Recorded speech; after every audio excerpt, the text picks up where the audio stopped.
नमस्कार। आज हम एक काफ़ी गंभीर और हालिया घटना पर बात कर रहे हैं। अहमदाबाद में एयर इंडिया की उड़ान AI 171, एक बोइंग 787 ड्रीम लाइनर। ये विमान 12 जून को टेक ऑफ के तुरंत बाद ही दुर्घटनाग्रस्त हो गया। जी, बहुत ही दुखद घटना। हाँ, तो हमारे पास जो भी खबरें हैं, शुरुआती जांच के कुछ पहलू सामने आए हैं और विशेषज्ञों की जो राय है, उसके आधार पर आज हम गहराई से समझने की कोशिश करेंगे कि आखिर हुआ क्या था और इसके विमानन सुरक्षा के लिए क्या मायने हैं। और देखिए, एक बात जो वाकई चौंकाती है, ये बिल्कुल नए आधुनिक ड्रीमलाइनर विमान से जुड़ा पहला घातक हादसा है। हाँ, ये बात सच में चिंताजनक है। 2011 से सेवा में है ये विमान और अब तक ऐसा कोई घातक हादसा नहीं हुआ था। तो हुआ ये कि फ्लाइट AI 171, ये बोइंग 787-8 था, रजिस्ट्रेशन VTANB, 12 जून 2025 को दोपहर करीब 1:39 बजे अहमदाबाद से लंदन गैटविक के लिए उड़ा। लेकिन उड़ान भरने के कुछ ही सेकंड्स में, मतलब मुश्किल से आधा मिनट भी नहीं हुआ होगा, हाँ, बहुत जल्दी। पायलटों ने मेडे कॉल दिया, मतलब आपात स्थिति थी, और उन्होंने कहा कि उन्हें ना तो पावर मिल रही है ना थ्रस्ट। और फिर विमान पास के BJ मेडिकल कॉलेज हॉस्टल की एक बिल्डिंग पर गिर गया। और ये हादसा बहुत बड़ा था। विमान में कुल 242 लोग थे, 230 यात्री और 12 क्रू सदस्य। दुख की बात है कि इनमें से 241 लोगों की जान नहीं बच सकी। सिर्फ एक यात्री ब्रिटिश नागरिक हैं, विश्वश कुमार रमेश, जो सीट 11A पर थे, वो चमत्कारिक रूप से बच गए। ये तो वाकई किसी चमत्कार से कम नहीं। बिल्कुल। और जमीन पर भी इसका असर भयानक था। हॉस्टल की इमारत में टक्कर और फिर आग लगने से रिपोर्ट्स के मुताबिक 19 से 33 लोगों की मौत हुई। इनमें छात्र थे, स्टाफ के लोग थे, आसपास के निवासी भी थे और 50-60 से ज्यादा लोग घायल हुए हैं। बहुत ही भयानक मंजर रहा होगा। अच्छा, जो शुरुआती तकनीकी बातें सामने आ रही हैं, वो काफी उलझन भरी लग रही हैं। जैसे CCTV और रडार डेटा ये दिखा रहे हैं कि विमान ठीक से टेक ऑफ हुआ, लगभग 650 फीट की ऊंचाई तक गया भी, जी। और फिर अचानक सिर्फ 30 सेकंड के अंदर ही तेजी से नीचे आ गिरा। हाँ, ये बहुत तेज गिरावट थी। और एक और अजीब बात यह है कि विमान का लैंडिंग गियर वो पूरी उड़ान के दौरान नीचे ही रहा। ये तो सामान्य नहीं है ना? नहीं, बिल्कुल नहीं। टेक ऑफ के बाद जैसे ही विमान हवा में स्थिर होता है, लैंडिंग गियर को ऊपर खींच लिया जाता है ताकि हवा का प्रतिरोध कम हो और रफ्तार बढ़े। इसका नीचे रह जाना ये असामान्य है। और कुछ वीडियो फुटेज से क्या संकेत मिल रहे हैं? शायद दोनों इंजन एक साथ फेल हो गए। हाँ, कुछ शुरुआती रिपोर्ट्स और वीडियो विश्लेषण इसी तरफ इशारा कर रहे हैं कि शायद दोनों इंजनों ने एक साथ काम करना बंद कर दिया है। ये बेहद दुर्लभ होता है। और वो रैम एयर टर्बाइन वाली बात क्या है? RAT? हाँ, रैम एयर टर्बाइन यानी RAT जांच में पाया गया है कि ये डिप्लॉय हुआ था, मतलब खुल गया था। RAT एक छोटा सा प्रोपेलर जैसा टर्बाइन होता है जो विमान के नीचे या साइड में लगा होता है। ये तभी बाहर आता है और हवा के दबाव से घूमकर बिजली बनाता है जब विमान के दोनों इंजन और बैटरी से मिलने वाली मुख्य बिजली पूरी तरह चली जाए। ओह, तो इसका खोलना मतलब पक्का है कि विमान ने लगभग सारी इलेक्ट्रिकल पावर खो दी थी। जी हाँ, ये इस बात का एक मजबूत संकेत है। ये एक बहुत गंभीर कैटास्ट्रोफिक किस्म की विफलता की ओर इशारा करता है। दोनों इंजन फेल होना और साथ में पूरी बिजली चले जाना, ये कैसे हो सकता है? मतलब कोई एक बड़ी सिस्टम फेलियर? यही जांच का सबसे बड़ा सवाल है। देखिए, आधुनिक विमानों में बहुत सारे बैकअप सिस्टम होते हैं। दोनों इंजनों का एक साथ फेल होना, वो भी टेक ऑफ के तुरंत बाद, और साथ ही पूरी इलेक्ट्रिकल पावर जाना, ये लगभग अनसुना है। ये किसी कॉमन मोड फेलियर की तरफ इशारा करता है।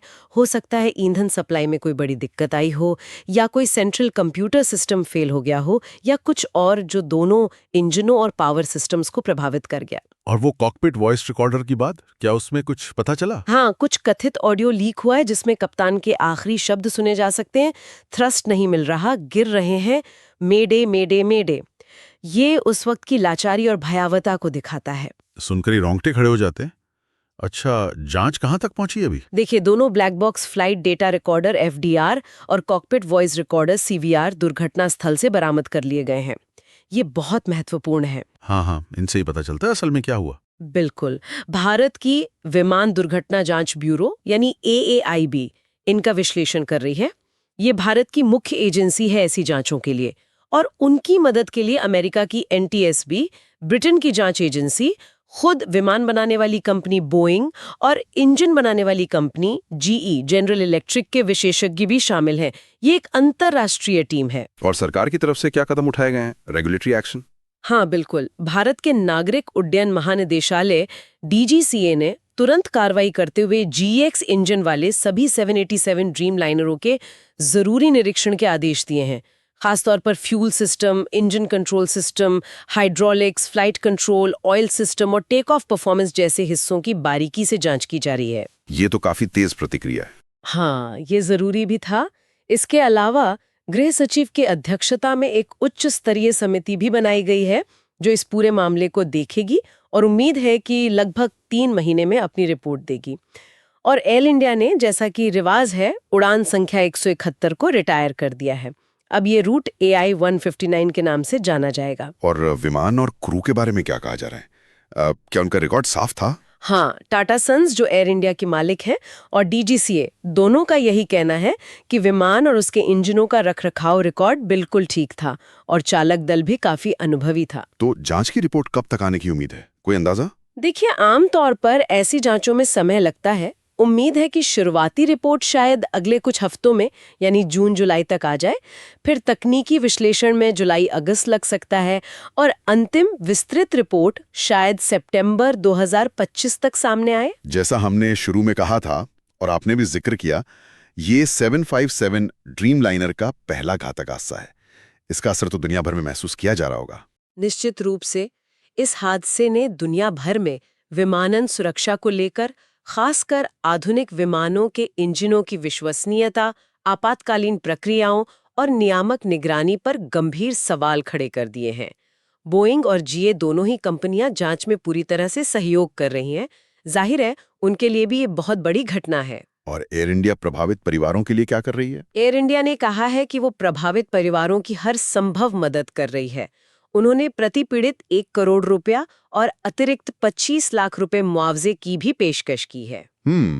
तो कुल मिलाकर एक बेहद आधुनिक और सुरक्षित माना जाने वाला विमान, उसका इस तरह से दुर्घटनाग्रस्त होना, जिसमें ऐसी रहस्यमयी तकनीकी विफलताओं के संकेत मिल रहे हैं, और अब एक उच्च स्तरीय जांच चल रही है जिस पर पूरी दुनिया की नजर है। बिल्कुल, और ये हमें सोचने पर मजबूर करता है, क्या हम वाकई इन बेहद जटिल आधुनिक विमानों की हर प्रणाली को पूरी तरह समझते हैं? क्या इन जटिल सिस्टम्स में ऐसी छिपी हुई अप्रत्याशित कमजोरियां हो सकती हैं जो इस तरह की विनाशकारी एक साथ कई विफलताओं को जन्म दे दे? यह हादसा सिर्फ एयर इंडिया या बोइंग के लिए ही नहीं, बल्कि पूरी वैश्विक विमानन इंडस्ट्री के लिए एक बहुत महत्वपूर्ण क्षण है, एक चेतावनी भी हो सकता है। अब सबकी नजरें अंतिम जांच रिपोर्ट पर टिकी रहेंगी, ये देखने के लिए कि इससे क्या सबक सीखे जाते हैं और भविष्य में ऐसे हादसों को रोकने के लिए क्या ठोस कदम उठाए जाते हैं। ये देखना होगा।